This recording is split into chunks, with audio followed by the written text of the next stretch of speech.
Clive asks, in fact, he just says, ask Dutch about Adrian Street. We've talked about him before. I think we talked about a year ago, and that might have been for the other channel. I don't think we've talked about Adrian on this channel. Maybe. Oh, Adrian, great guy. Funny. He was funny in the ring. Because sometimes he would do his dancing around and he'd do his arms out like this when he throw the kisses. Some of it was very entertaining.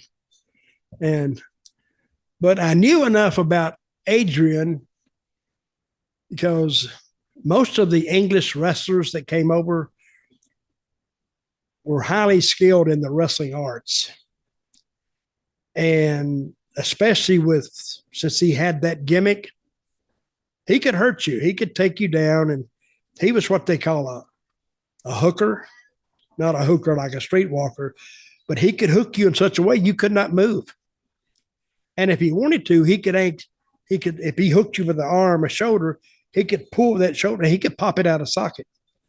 And I heard these things about him. I said, well, I'm not going to mess around with him. But I heard him, he was very tough, a great amateur. And he drew money. He was easy to have a match with, especially with that gimmick. Because back in those days, we didn't have this culture, cancellations. And of course, the whole crowd would be doing the F word with him. And, and that would just bounce around the arena. Now, for little kids, I don't know how good it was for them, but he would cover his ears. Of course, he would play up to it. But now you can't even do that. I mean, there's a lot of things that we used to do in wrestling that you can't do anymore, and that's one of them. But he was a good guy, made the shows. He never hurt you, and was always good on finishes, and he was always there. He was good at his job. He was well into his 40s what he did, as well. Sorry, Dutch. Yeah, what he did was he brought Miss Linda with him.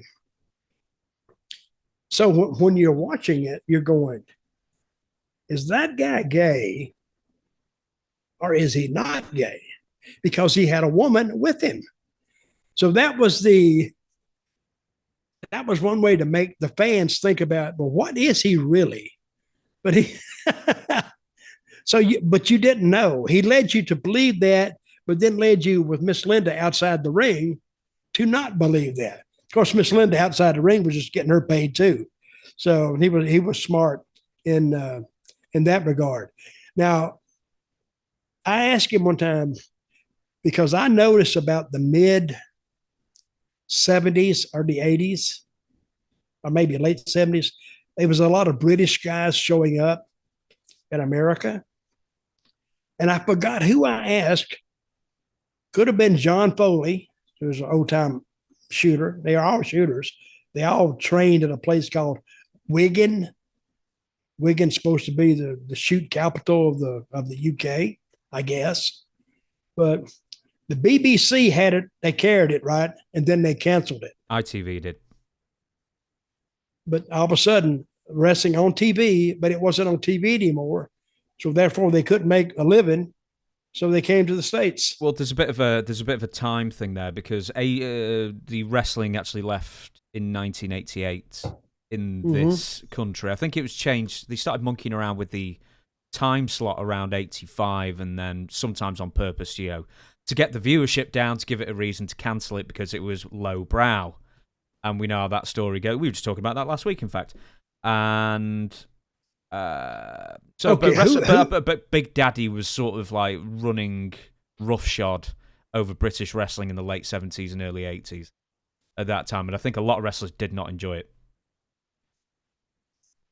Well, I've read about it, and I've watched some of those old British tapes. Who was the famous announcer there? Oh, damn it. It's Ken something. I can't remember his name. But he was very good. Yeah. But I like the way the British did it. He wouldn't talk 400 miles a second. He'd do a move. Then the announcer would sell the move and lay out. and wait, watching the match. And he was just commentating, not like they do today on American television. They let a move breathe so you can enjoy it. And I really enjoyed that I had one announcer. That's compared to AEW has 4 sometimes. How can 4 announcers do anything? 3 was too much when WWE had it. And 1's even better. And ECW had 1 announcer. That's why I like the show better, because what was his name? Joey Styles? Yeah, ECW was Joey Styles. The other guy was Ken Walton, by the way. I couldn't remember his surname.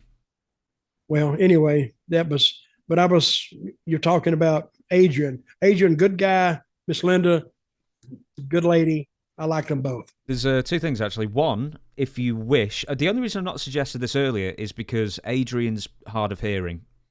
But if you fancy doing some yelling or, translation through Miss Linda, I could have Adrian on. I could always ask. So what's the saying now? You want to have Adrian on? Yeah, we could have Adrian on as a guest, yeah, if you wanted to. Oh, I'd love to have him on. Yeah. The other thing was Miss Linda tougher than Adrian? She was tough. Some of those fans come up and she'd be on top of them. She was tough. So how are they doing now? Have you heard any news about them? I spoke to them last year. As far as I can tell, they're still fit and healthy and happy. I know Adrian went through a cancer bout some years ago. But apart from that, I mean, for he's at 80 now or near enough, he's remarkably fit. How old is he? He's about 80. 79, Is 80. he really? Yeah. Wasn't he working with NXT for a while? No, I asked him that as well. He said, I think they just brought him in for a 1-day thing just to say hello. It was the UK NXT. And Miss Linda come with him? She goes everywhere with Adrian.